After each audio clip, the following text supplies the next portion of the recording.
Speaker साहब बहुत शुक्रिया। मैं आपको ज़्यादा वक्त नहीं लूँगा। साहब गुजारिश ये है, यहाँ कुछ लोग हैं जो 85 के भी असेंबली के हैं, कुछ उसके बाद आए हैं, और मुझे बड़े अफसोस से कहना पड़ता है कि जो पिछले 5 साल में असेंबली में हुआ वो हम सब के लिए बड़ी शर्मिंदगी का बायस है और हमें उससे सबक लेना चाहिए। आपके सामने यहां पर इस असेंबली के स्टाफ के हिसार में लीडर्स ऑपोजिशन ने तकरीर की, आप यहां मौजूद थे। यहां जुबान बंदी थी। मैं 5 साल में सिर्फ एक दफा 10 मिनट के लिए तकरीर कर सका। यहां पर इस तरफ बैठे हुए फ्रंट बेंच का हर आदमी जेल गया, लेकिन स्पीकर साहब को यह तौफीक नहीं हुई कि उसके प्रोडक्शन ऑर्डर जारी कर सके। यह बुनियादी हक होता है असेंबली के मेंबर का कि अपने इलाके की नुमाइंदगी कर सके। इन सब बातों में सबक है। आपका स्टाफ भी यहां बैठा रहा। यहां कौन सी बदतमीजी है जो यहां पर नहीं हुई? हमने भी की, इसमें कोई शुबा नहीं है। कौन सी गाली है जो यहां पर नहीं दी गई? आज ना अपोजिशन है, अपोजिशन के बगैर असेंबली नामुकम्मल होती है। इन सब बातों से हमने सबक हासिल करना है। मुल्क के अवाम देखते हैं, हमसे तवक्को रखते हैं। तो मैं ये असेंबली, मैं बाहर भी टीवी के लोगों ने पूछा, मैं कि मेरे लिए बड़ी शर्मिंदगी का बायस रही है। 85 से हम देख रहे हैं हर असेंबली में अखलाकी कदरें, जमहूरी कदरें, पार्लिमानी रवायात ज़वाल पजीर हैं, लेकिन 18 से 23 तक ये ज़वाल इस तरह गया। ये अब हम सब की जिम्मेदारी है जो अगली दफा आएंगे कि इस असेंबली की तौकीर को बहाल करें, इसकी साख को बहाल करें, और वो हमारे अमल से होगा, बातों से नहीं होगा। असेंबली की छत पर बड़े झंडे लहराने से नहीं होगा। ये हमारी अवलीन जिम्मेदारी है। आप ये देख लें कि हमने कुछ सीखा या नहीं सीखा। इस असेंबली के आखिरी हफ्ते में मुझे नहीं पता 40 यूनिवर्सिटियों के बिल, या कोई 53 कहते हैं, कोई 40 कहते हैं, बिल यहां पर पास हुए। ये शर्मिंदगी का बायस है।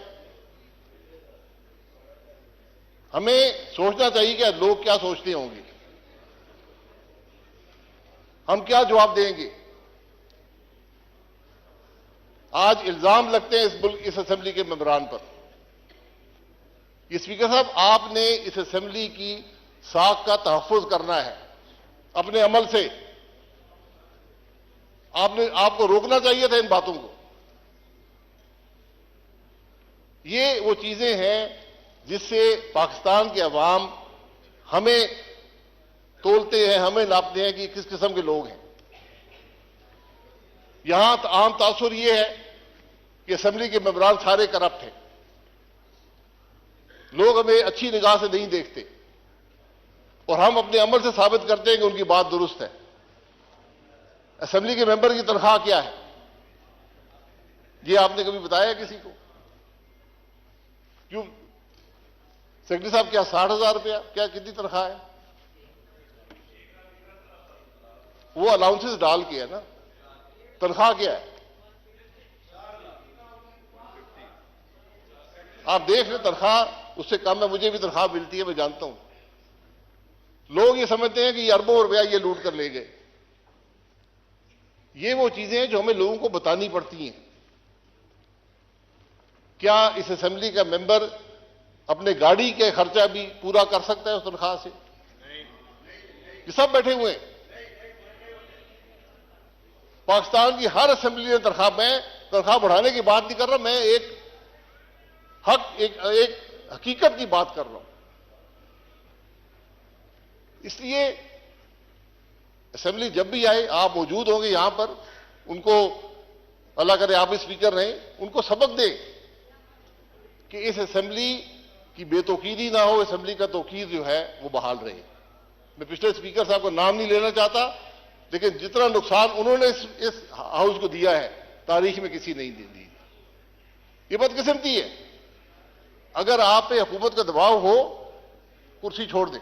मैं उनको कहा भी, यहां खड़े होकर कहा, मैं अगर आप पर यह दबाव है कि आप बोलने ना दें अपोजिशन के मेंबरान को, तो ये कुर्सी छोड़ दें। इसमें आपकी भी इज्जत होगी, हाउस की भी इज्जत होगी। ये वो सबक है जो हमने हासिल करने हैं। मैं स्पीकर साहब ये कहूंगा, ये ऐवान जो है, ये वाहिद इदारा है मुल्क का जो अवाम पर टैक्स लगाता है। जो बोझ अवाम पर महंगाई का पड़ता है, इस इदारे से आता है।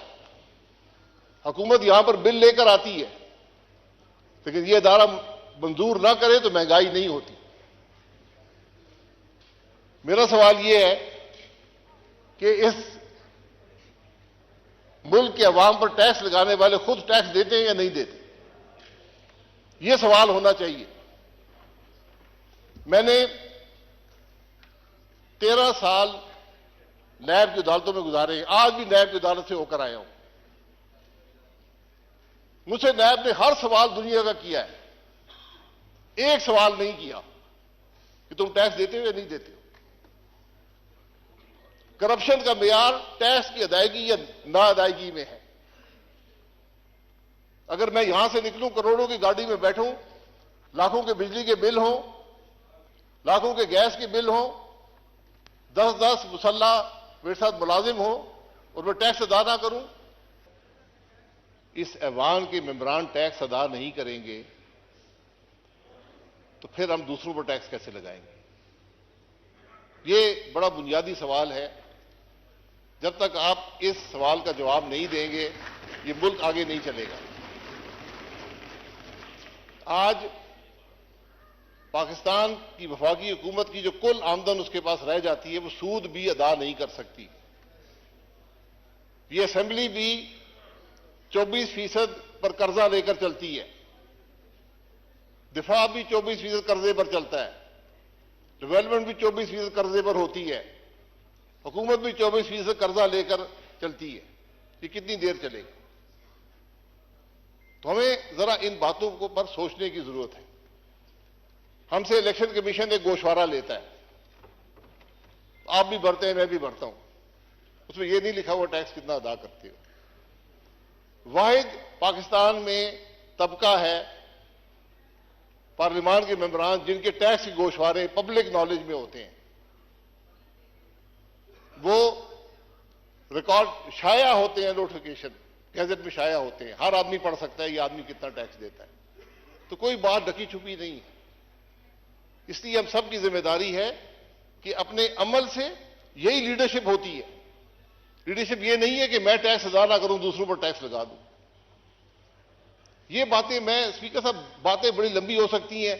मैं आपसे गुजारिश करूंगा, इस पिछले 5 साल में जो लेजिस्लेशन हुई है इस ऐवान ने की है, उसका रिकॉर्ड मंगा लें। मैं आपको दावे से कहता हूं, एक कानून भी अवाम की सहूलत के लिए नहीं है, सब हुकूमत की सहूलत के लिए है। ये शर्मिंदगी की बात है। आज आप देख लें, यहां इंटीरियर मिनिस्टर लाइनें लगी हुई हैं असले की परमिट लेने के लिए। क्या कोई निजाम नहीं बन सकता? एक निजाम बना दे, हर पाकिस्तानी शहरी को असला रखने की इजाजत है। नादरा का कानून आपके पास है, नादरा के कार्ड में डालें, जो मर्जी असला रखे। मैं 10 क्लैशिकों में रखना चाहता हूं, मेरी मर्जी है। ये कौन सा निजाम है कि मिनिस्टर साइन करेगा, सेक्रेटरी साइन करेंगे, एमएनए यहां लोगों के सामने धक्के खा रहे, बदनाम हो रही है? कौन सा निजाम है? इसी की सहूलत कर दे। मैं एक मिसाल देता हूं, मैं किसी पर तनकीद नहीं करना चाहता। हमें इन बातों का एहसास होना चाहिए कि अवाम को कैसे सहूलत दें। यहां रिलीफ मैंने बताया, आप अवाम को जितनी रिलीफ देना चाहें दे सकते हैं, 24% सूद पर। आज हमारे मुल्क की यह कैफियत है। क्या हमें इन मामलात की परवाह है? मेरा सिर्फ एक शिकवा इस ऐवान से, हुकूमत से यह रहा है कि मुझे कोई फिक्र नजर नहीं आती, मुझे कोई उजलत नजर नहीं आती, मुझे कोई तकलीफ नजर नहीं आती कि आज मुल्क के इन हालात में है। ये बिजनेस एज यूजुअल नहीं चलेगा। नहीं चल सकता। आपको बुनियादी रिफॉर्म करने पड़ेंगे, बुनियादी तब्दीलियां करनी पड़ेंगी, हुकूमत के निजाम को बदलना पड़ेगा, सबको बैठकर मईशत के अगला रास्ता तय करना पड़ेगा। बहुत मुश्किल साल है पाकिस्तान के लिए। मेरा अंदाजा ये कम से कम 10 साल लगेंगे आपको हालात दुरुस्त करने में, उनकी सिमत दुरुस्त करने में। लोग 20 साल की बात करते हैं, हमने इस नहज पे पहुंचा दिया इस मामले को, और हम सब जिम्मेदार हैं कि जब हम बिल के लिए आय करते हैं तो हम उस बिल के जिम्मेदार होते हैं, उसके जो असरात हैं उसके हम जिम्मेदार होते हैं। इसलिए स्पीकर साहब, हमें इन बातों का एहसास होना चाहिए। हम सिर्फ हल्के तक महदूद नहीं हो सकते। हुकूमत अवाम के मामलात से अलहदगी इख्तियार नहीं कर सकती। जो कुछ माजी में हुआ वो सब, मैं हमेशा कहता हूं ट्रुथ कमीशन बना दें, मुल्क के अवाम को हकायक का पता चले कि इस मुल्क के हालात हैं क्या और क्यों हुए हैं।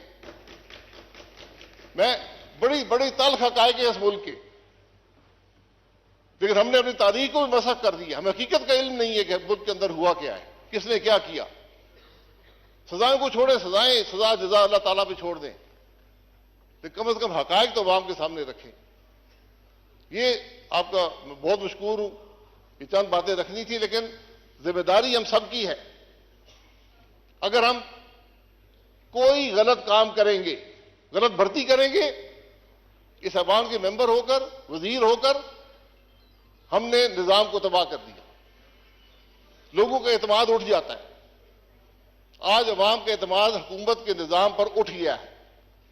आपको उसको दुरुस्त करना है, लेकिन दुरुस्त बातों से नहीं होगा, उल्टे सीधे कानून बनाने से नहीं होगा, अमल से होगा।